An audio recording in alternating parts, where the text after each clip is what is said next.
మీ అమ్మ పేరు? వెంకమ్మ. మీ నాన్న పేరు? ఆశయ్య.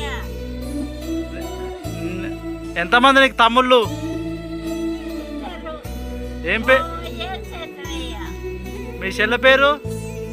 మీ చెల్లె పిచ్చమ్మ. పిచ్చమ్మా. మీ బిడ్డ పేరేం పేరు? నీ బిడ్డ? ఉపేంద్ర. మీ అల్లుని పేరు? నాగయ్య.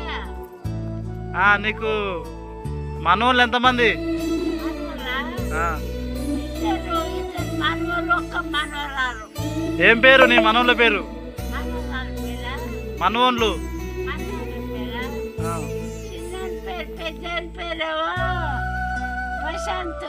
ఆ, చిన్న పేరేమో రాంబాబు. మీ మనవరాల పేరు? రమణ్య. మీ మనవరాల పేరా?